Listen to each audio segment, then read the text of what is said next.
Welcome into Devine and the Dog. I'm Megan Devine, joined by the wolf, the dog. Sometimes he has a dog, Chase Sessoms. Chase, what's up? Man, not a whole lot. I mean, it's a big week for me. It's Rebel Week. I feel like this is my time to shine, to be a Yeah, superstar. So here we right? go. Yeah, live from Arkansas for Chase. I'm somewhere in Kentucky, at least for now. But yeah, welcome to Devine and the Dog, the show on America's Best Racing, where almost anything goes for the most part. We of course talk about horse racing a little bit, which we'll have at the end of the show, and then in the beginning of the show, we talk about whatever we want to talk about, or whatever you guys want to talk about, right? Yeah, pretty much. I mean, there's so much going on. There's so much going on. There's so many important things happening, these days. There are. One of the important things the last weekend, if you're following along on the Kentucky Derby trail for the 2022 Kentucky Derby, was the Risen Star. Chase, what do you think about that? I am tired of seeing horses just watch other horses get smaller as they run away from them. Yeah, it was it wasn't as dynamic of a race as I would have hoped for, but there it was. Yeah, epicenter for trainer Steve Asmussen, who has plenty of great horses throughout the year. He got the cake there in New Orleans. We talked about our New Orleans stories. We saw a dancing horse, and then we saw Epicenter get those Kentucky Derby points looking towards that first Saturday in May. So that was horse racing last week. Besides watching the Risen Star Chase, have you been watching the Olympics? Are they still on? No, I believe they wrapped up, and no, like I just no. Hard no. I watched even like one thing of figure skating, and I saw somebody do like a really cool flip thing, and then I was like, I feel like I'm good. Like that's what I tune in for. I tune in for the figure skating. I just want to see one cool trick, and then I have filled my quota for the next 4 years. Pretty much, yeah. All figure skating boils down to jumpy spins and twirly jumps. That's how I classify it. It never snows here. Like I have no emotional attachment. No, to that's snow, true. so, That's true. yeah. You don't get snow. I just get in ice. Arkansas. Not as fun. Yeah, absolutely. Well, I guess I had some of that too, some ice sports. But anyways, besides the Olympics, then, so what's on TV? What are we watching here? Man, I feel like maybe it's time. We're not really watching the same things. I feel maybe it's time we like talk to each other about what's going on. Like, what are you What show are you watching? watching right now? Okay, so I'm watching 1883 a little bit. I have a love-hate, mostly hate relationship with this show though, because I really love Yellowstone. Big fan of Mhm, that. mhm. And this is like the prequel to Yellowstone, but it's terrible. It has the guy with the mustache. Oh my gosh, I just forgot his name. Sam Elliott. Yeah, Sam Elliott. Thank you. Yeah. I mean, you say guy with the mustache, like who else are you going to say? And I can't understand a word he's saying. And there's this other character, and I need subtitles. Like they're like going down the Oregon Trail. And I'm like, what did he say? So there's that, and they basically like it would only take you 2 days to walk. Like I map quested it or Google what maps, whatever people use nowadays. That's showing my age. For like where their location was and where their next stop on the trail was. And they were Mhm. like, it's gonna take us about 6 weeks to get there. But then like, I know there weren't established roads at the time, but still. And they tried to cross this little river that was like this deep. I mean, the creek in my backyard is deeper than that, and they had a scene where Sure. people were just drowning. I mean, I don't get it. I feel as someone who grew up playing Oregon Trail on public school computers that like opting to try to ford that river is usually just a recipe for disaster. Also, I'm susceptible to cholera. I've learned See, from Oregon there you Trail. go. But like, at least So make it look like it's the Oregon Trail. It's like a all puddle. right. So Yellowstone Costner is Yeah, therefore 1883 is the prequel to Yellowstone. Isn't that just the movie Dances with Wolves? pretty much. Yeah. I'm for it But then. I might Dances have to with tune in. Wolves is better. That's one of those movies that my mom, she loves so much, and every time it's on, she's like, "Have you seen Dances with Wolves?" And I'm like, "Yes." Every time you ask me this, Yeah. every time my answer has been yes for the past 20 Yeah. years. I've literally fallen asleep to Dances with Wolves at least once whenever there was a substitute teacher in high school history Yes. for 4 years Mhm. straight.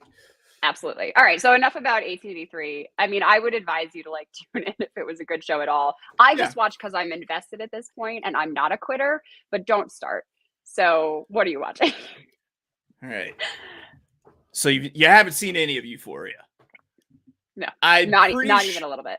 Okay. I'm pretty certain it only exists for people who have children younger than high school to scare the bejesus out of us about what might happen whenever these kids go to high school. I mean, these kids are drug addicted. There's all sorts of crimes going on. It's over the top intense. It's a really just like intense drama. But you know what? Zendaya. So is does it an like amazing job? Degrassi back when like we were wee ones, but like real dirty now? I mean, for kids, right? Like that's a lot. That's hefty. It's like Degrassi if Degrassi has developed a serious drug problem and there are some just really dark family things happening in the background. So kind of like Degrassi. Kind of like it. That's the only frame of reference that I have for that. So should I start watching it? Would you recommend it or? I think so. Do you enjoy intense things? Like my wife can't watch like intense stuff, and that's like I feel like that's all I watch, which means I watch TV by myself a lot. If you can handle intense things, yeah, I completely recommend it. Okay, all right. I might have to give it a try, and then I'll give you my debriefing on the next show. Or I mean, if you intend to have children, a cautionary tale. Just take notes as to what to keep them the hell away from. What not to do. Right. All right. What about some news? We got to have some horse racing news, of course. Technically, we are a horse racing show on a horse racing media channel. So, of course, we had Medina Spirit with the disqualification as the Kentucky Derby winner. What do you think? It's unfortunate that due process took this long to happen. Yeah. I'm glad that there's a resolution and that it's finalized. But I think my main takeaway here is like I just want a regular Kentucky Derby. It's been like 3 years. I know. Yeah, you had the disqualification with maximum security, then you had the Derby in September, and now this. I think we're all just ready. I'll even take the rain. Usually I complain because it rains so much. If it's a normal Derby and a normal result, I will stand in that pouring rain and be thankful for it. I'll stand through a tornado if I just get a normal race with a normal result. It's just unfortunate that it took that long, but I mean, in the end, it sounds like the right horse is being recognized as the winner, and I mean it was a great stretch battle too, like Mandaloon and Medina Spirit going head to head. So I mean, the horse was very much, it wasn't like it got, beat by like 15 lengths. Like it was close. So it doesn't feel like I'm conceding anything. I'm very sad for Medina Spirit because, he didn't do anything wrong. And obviously the horse has passed now, but he did some great running elsewhere. So unfortunate that he doesn't get to have that name stay up under the Twin Spires. But Mandaloon, I mean, I agree with you. It was a good stretch run. And that's why I picked him at like 20-1 and also bet him. Will I see any of that money? No, but it's okay. I'm not salty at all. It's like the one time my long shot comes in. Okay. Right. That never happens. It's back to a normal Derby. I won't hit a long shot, just so you know. So don't bet any of my long shot picks this year. Yeah. There's always the wise guy horse that someone gets locked in on. It always happens. And it's the wise guy horse for a reason because it's not wise to bet on it. Except, well, this one actually did technically win now, but anyways. All right. So, I mean, we're going to talk about Arkansas, begrudgingly for me, your home state. I spent 3 months there, didn't know what to do. So I adopted a dog. So tell me, what's going on in Arkansas, the surrounding area? So people come to Hot Springs. They come to Oaklawn. They don't know what else to do with their time. And so I put together it's a lake town in the winter, though. Exactly. That's my issue. That's what makes it a challenge, admittedly. So I've put together three tips for enjoying Hot Springs. The first one is going to be enjoy the kitsch. Just enjoy the kit. Yeah, it's kitschy. It's touristy. I mean, there are billboards for the Maxwell Blade like magic show where he's wearing like a fluffy shirt and he's holding a sword. Like there's a sketchily accredited like reptile museum that has live reptiles, which is really just like one snapping turtle. There's mini golf. There's go-karts. Just go and have a kitschy good time. Don't be pretentious. Enjoy so, like, it. just get weird. Yeah, just get weird. Play some putt-putt. Have some drinks. Play some putt-putt. Drive a go-kart. All right, good. I like that. That's a good tip. Number 1. All right, what's 2? So you're gonna need to have something in your stomach to sop up all that fun that you just had being kitschy. Go to DeLuca's Pizza. It's excellent pizza. I know people have hard opinions on their pizza, but it's very much like a kind of like a rustic style with great toppings, and it's not like a Domino's or anything, which a lot of people, that's their complaint. You get like chains. Well, that's not real pizza though. Right. I am a pizza snob being from New York, so I will try. But I'll take your word for it. I've heard that about New York. I feel like that's something. I thought you were going to say you heard that about me. It's like my reputation precedes me. Well, I guess by proxy, technically. But yes, and I've got a treat for anybody who's actually going to be in Hot Springs for a very specific weekend for St. Patrick's Day. We've got the world's shortest St. Patrick's Day parade on the world's shortest street, Bridge Street. And oh man, I was looking at this year, and I can't tell you how excited I am about the Irish American royalty that is going to be starting this parade. That's right. Danny Trejo from Machete. Noted Irish American. Yeah. No, I got it. Don't worry. No, it's good. And I like it. Just wanted to. And another just, someone near and dear to many Irish American hearts, is going to be the Grand Marshal of this parade. Cheech Marin. Wow. Okay. I like Guess who the musical guest is? Who? Sugar Ray. No way. Yeah, they just want to fly. I gotta go then. I am so there.